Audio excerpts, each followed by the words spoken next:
Yeah, what's going on? Etienne Kubwabo here. This is my first time attempting to do these live videos.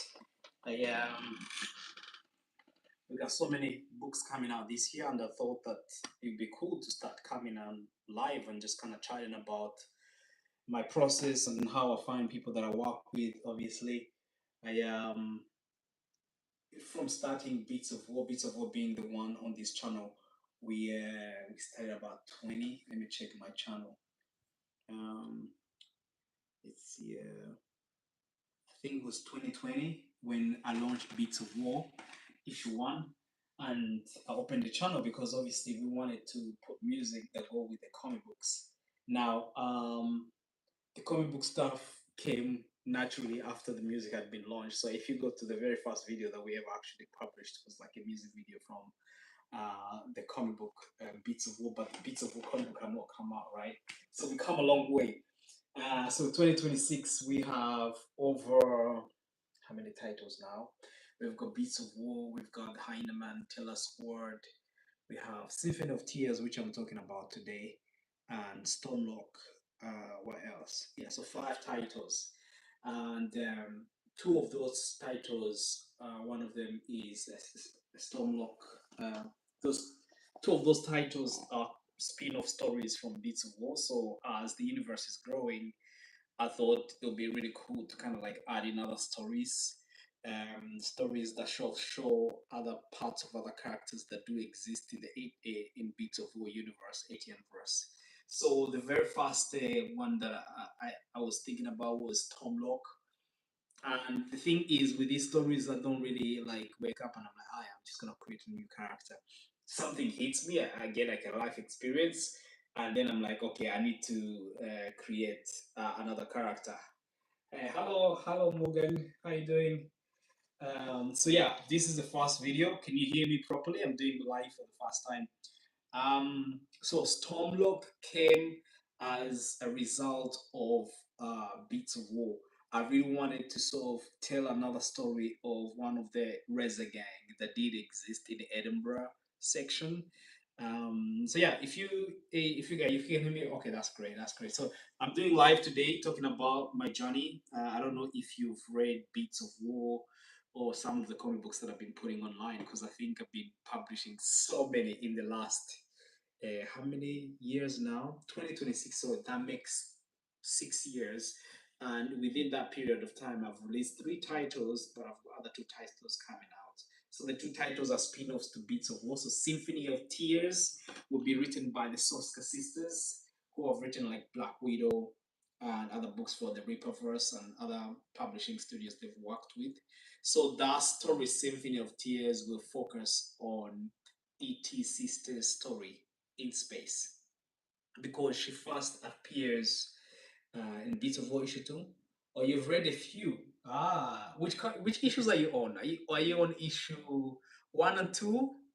Are you up to number 5? Because obviously we've got volume 2 coming this summer. So I just kind of wanted to see if you're up to date with the stories.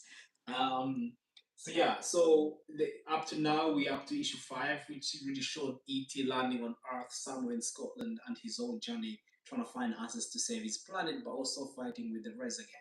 Now that was cool, but when we introduced E.T.'s sister, a lot of people at Comic Con kept telling me, "It's like Etienne, come on, like you have all these characters, but we've not seen a female-led superhero from the Etienne." And I kept thinking there should be a story, right? There should be a story that I that has not been told within the Etianverse, and I feel like that story was E.T.'s sister because she's a warrior. She's from space.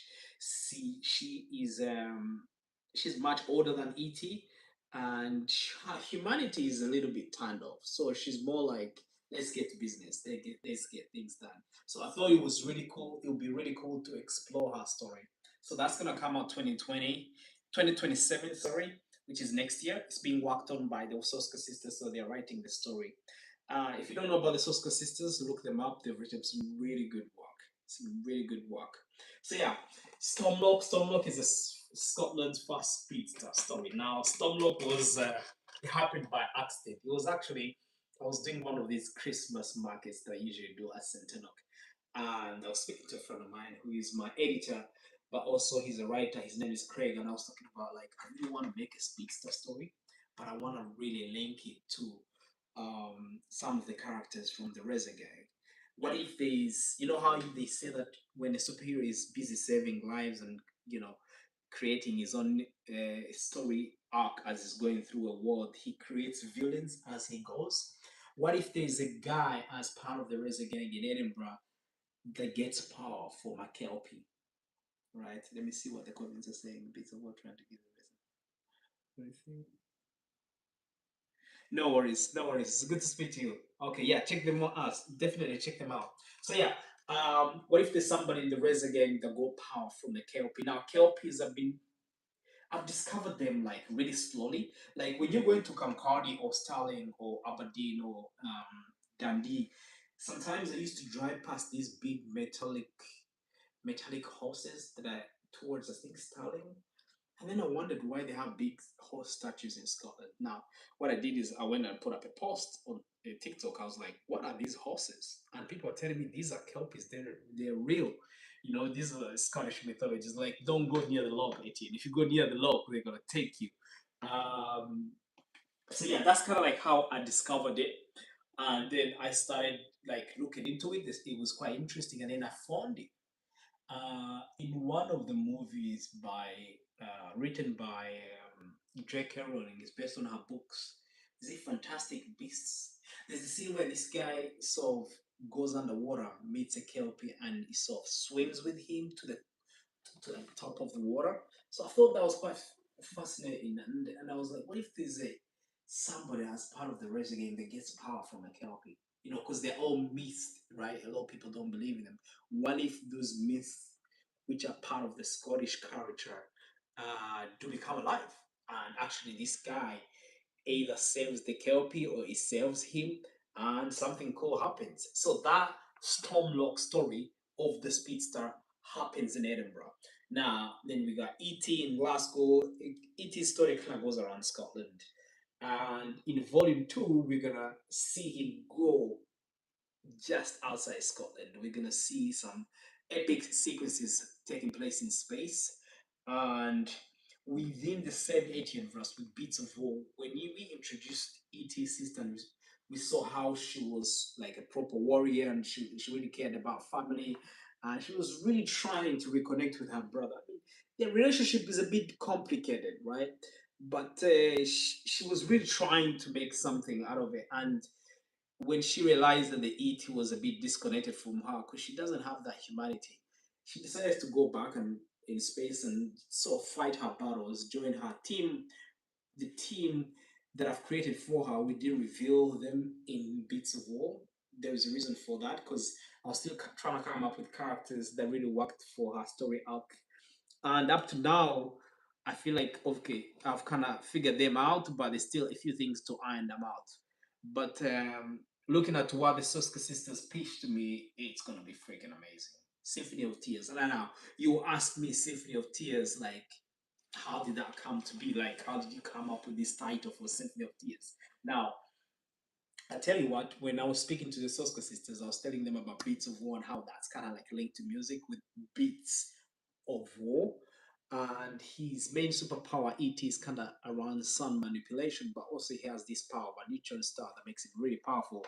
And I was like, we need to do something as a title that links to music notes, and that's when the Soska sister came up with Symphony of Tears. Now, the tears is meant to represent what Na is going through, but also the symphony is the music side of that story of the Beats of One, where that originated from. And obviously, I had a few titles that I'd suggested to them, and they were like, "Oh, Etienne, I mean, how about this, you know?" And that's what I love about the creative process, right? You can sort of tell somebody, suggest something to them, and they will tell you, okay, this works, it does not work, right? So it's really interesting to see.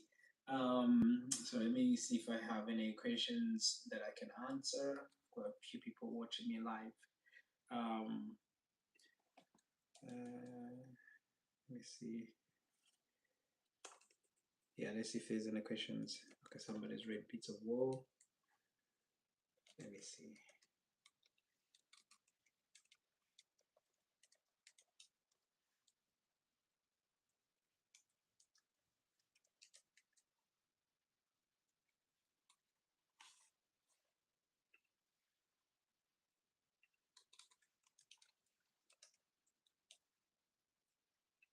Okay. Um, okay, that question I've answered that. Okay, let's see. Um,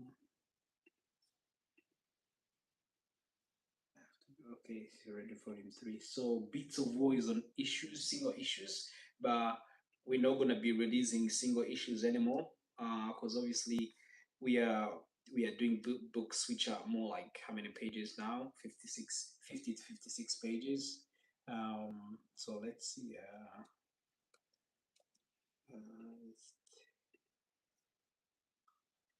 so Symphony of Tears is the latest one we've released and we've announced. Let me see. Let me see. Place of Legends. Okay, no. Let's see. Check the file. Okay. So yeah, let's see. One subscribers. So we how many subscribers? Let me see. So Beats of War is kind of like what kicked off everything in Etianverse, and then from there we kind of had to like expand on it. Like honestly, when I was creating the Etianverse,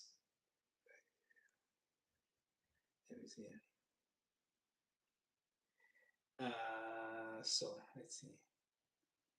So when I was creating the ancient verse, I wasn't thinking about okay, I'm gonna create Stormlock, Symphony of Tears, or the Heineman, or Taylor Squad. These are just kind of like titles that just came to me like as I was going along with it.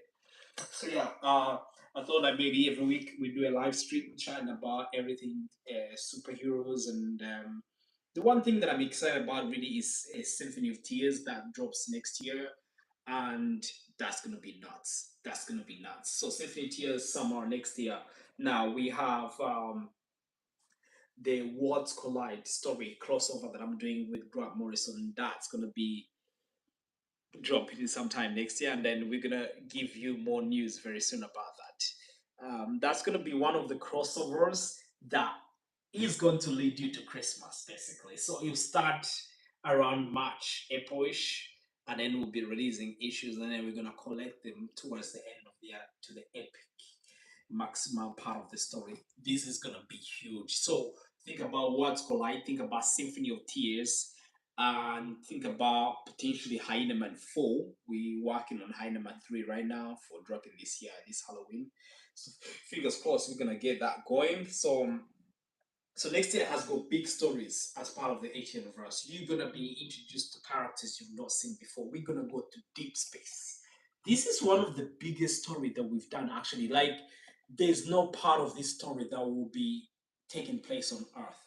And seeing the work that Joe Bennett did on some of the big books from the Reapers, like Zeren, I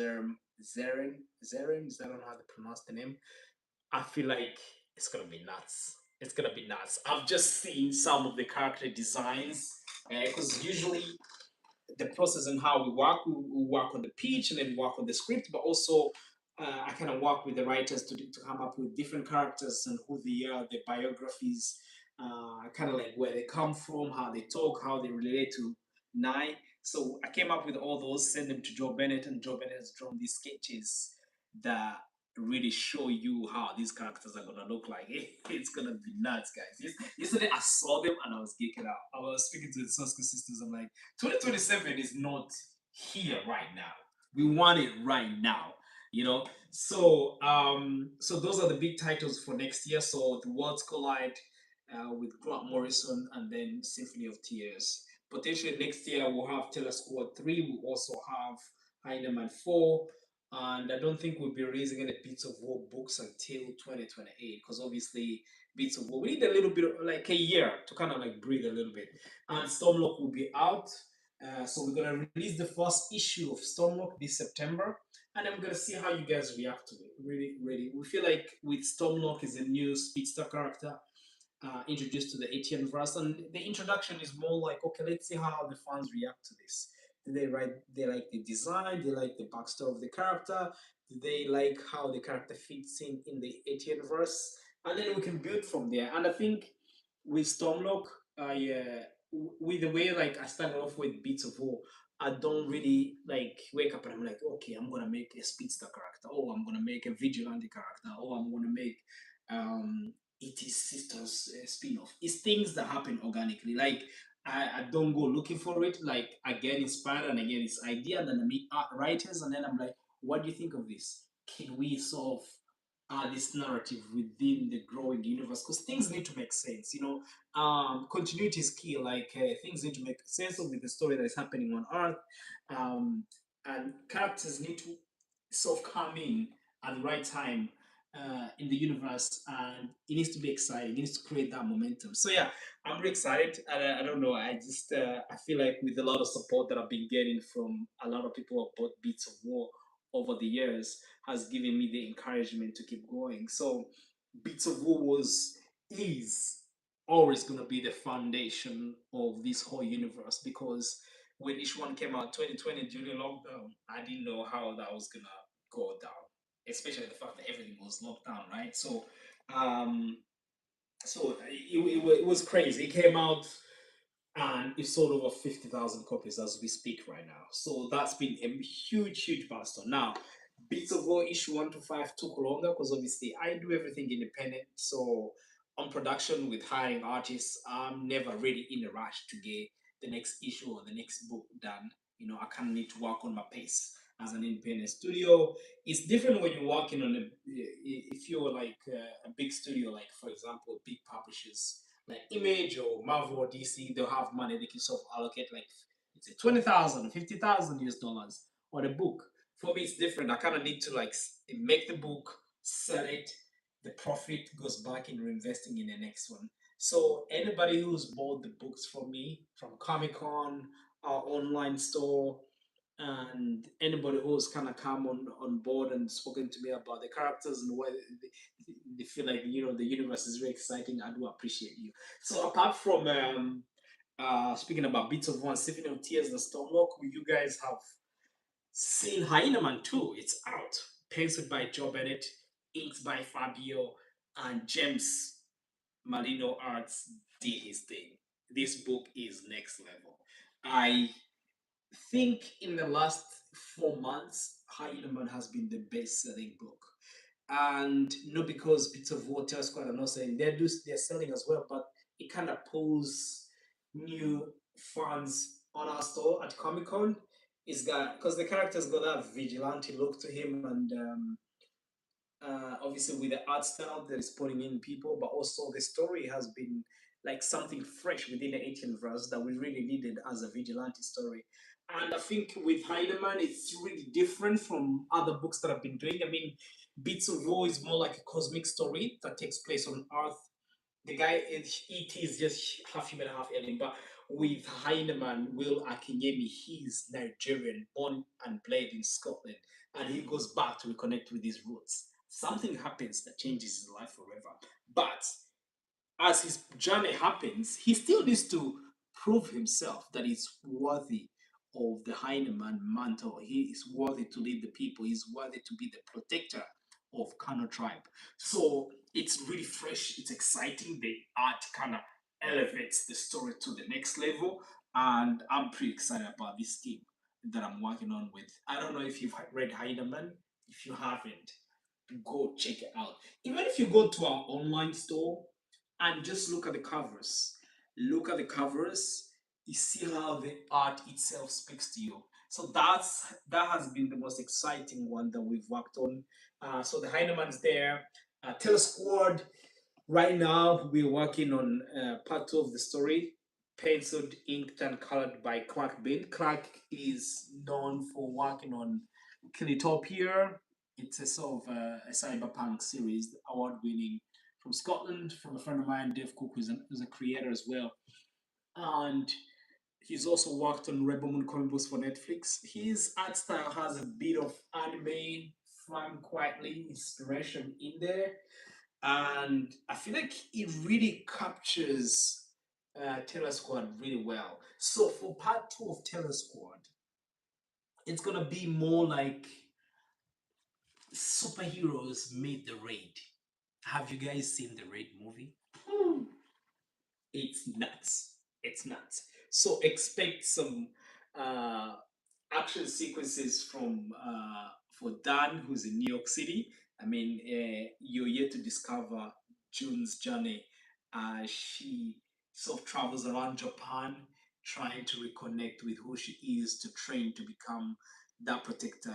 For her, June's character is born knowing that she needs to be that thing. But you've got Yuria, who is in the Congo, trying to survive these rebels where he grew up, and then you've got Dan, who's trying to survive the sort of like the projects, a place where he grew up, obviously with the poor family, and they're all fighting some sort of demons in their world, but they also connected in that big story, in that big destiny and what they are meant to do to save the world. So yeah, Taylor Squad is really exciting as well, and yeah, we've got a lot of people that are really waiting for it, and I think that really speaks to a lot of young readers and families have been really supporting Taylor Squad a lot. So yeah, Taylor Squad has been one of the big ones that we're doing. So let's see. We've got a few more questions coming in. Um, right, let me see. Is there anything we've missed out? So now today I sat next to the the the guitar in the corner because I'm speaking about Beats of War now. Beats of War is one of the biggest stories that we've got coming this summer, and I uh, I cannot stress how big this story is.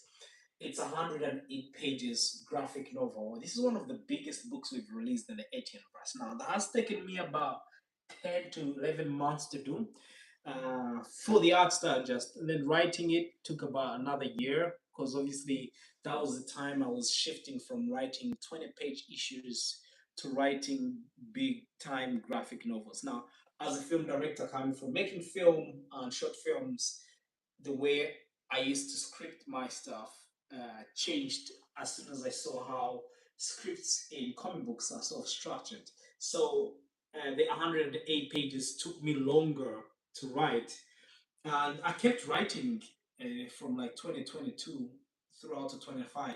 And I've written up to 5 volumes of Beats of War, each being 100 pages, and it's going through editorial right now. So it was a huge challenge for me writing volume 2, but finally I got it there. I've got a really good editor who looks at my story, suggests things, and knows how to structure things properly. Kudos to my friend Craig, who's my editor. This is going to be a big story, guys. It's going to be in space. You're going to see Glasgow, Scotland. You're gonna see Africa. You're gonna see parts of Africa you've never seen before in this story. It's bigger. It's full of action. It's full of heart. It's full of emotions.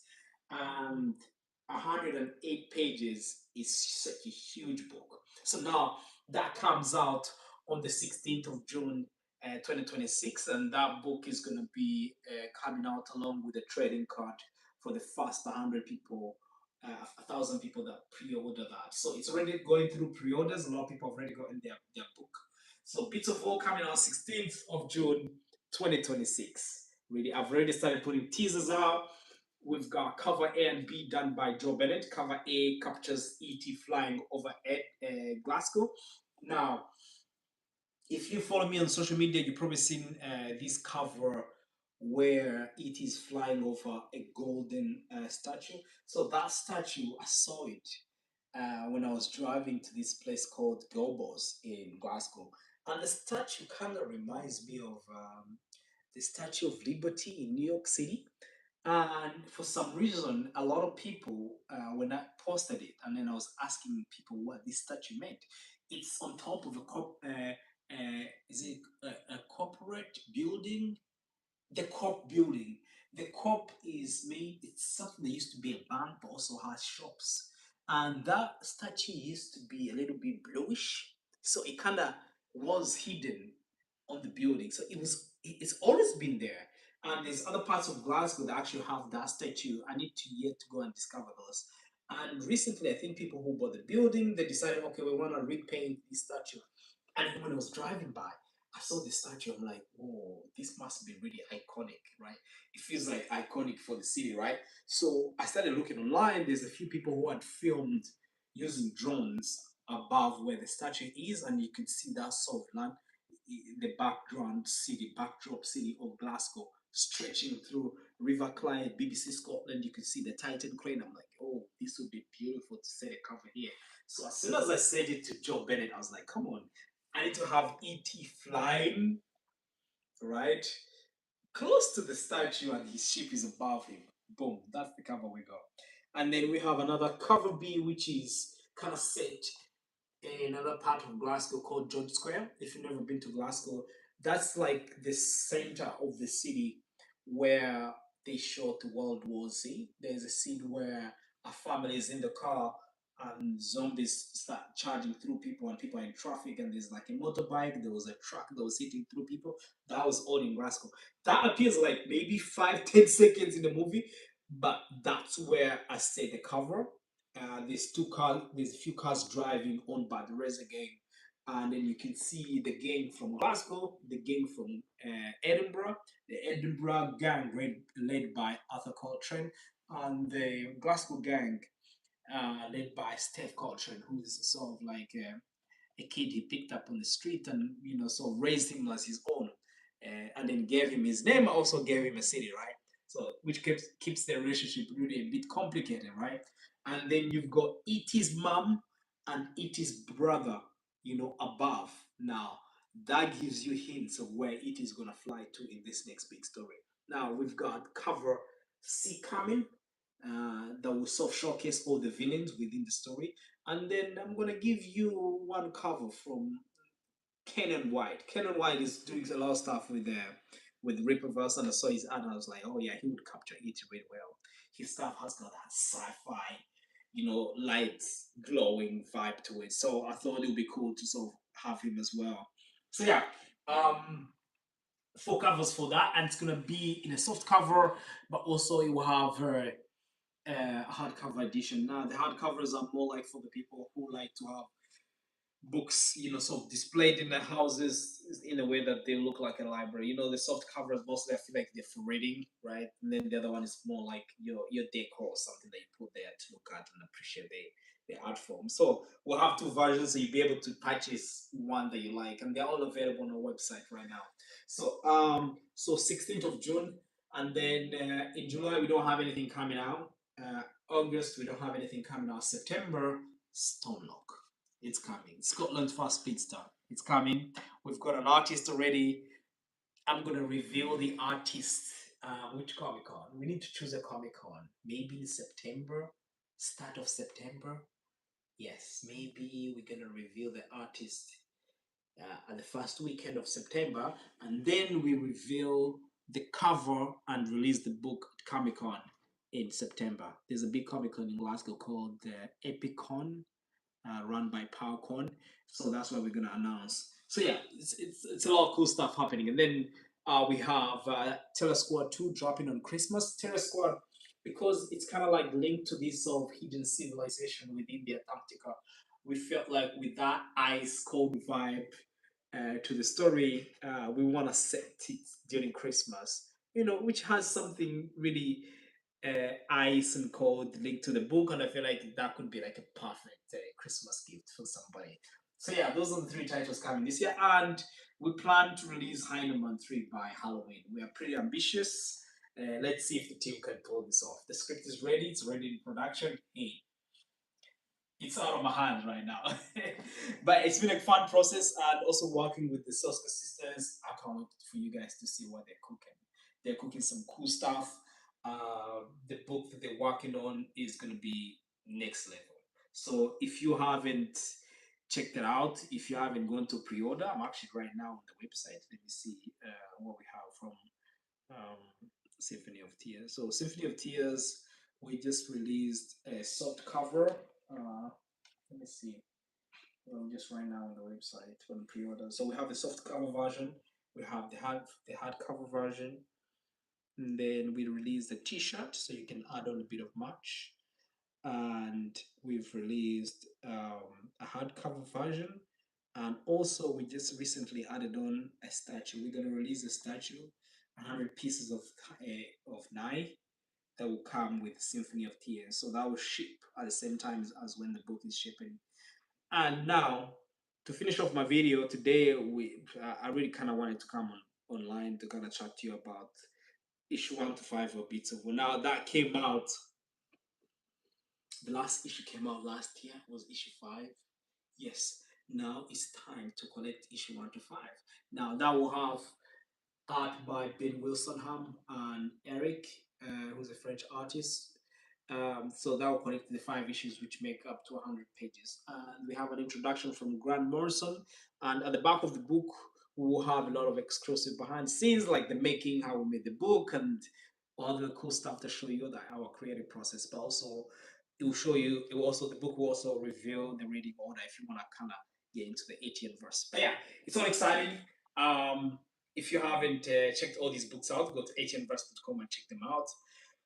I mean, 2026 is exciting, and it's not even halfway through. I think we're gonna get halfway by next month. Next month is like a Monday, right? In June. But yeah, it's been really good. Just kind of like announcing these books and bringing some really new people on board. And yeah, if you have some questions, drop them in the description, uh, and then I'll be happy to answer those. And for those who haven't, pre-ordered Beats of War Vol.1, go check it out. Beats of War Vol.2, go check it out. Symphony of Tears, go check it out. What else we have? We have Stormlock. Stormlock has 2 covers. And the second cover, you'll get surprised because you get to discover it yourself on our online store. What else? Terror Squad 2 is on pre-order. So yeah, go get them. And we've got so many cool statues that we've announced. There'll be a Terror Squad statue, a Nice statue, Etienne statue, and the Hyena Man statue.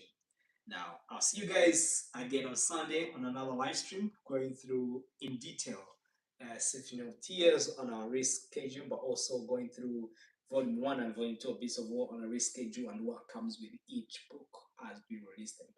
Thank you so much for sticking around, for those who make the time to come and watch, and I'll see you on the next live stream. Let's go. Have a good weekend, guys. I'm signing out. Okay. It's me. I'm gonna go make a cup of tea or something.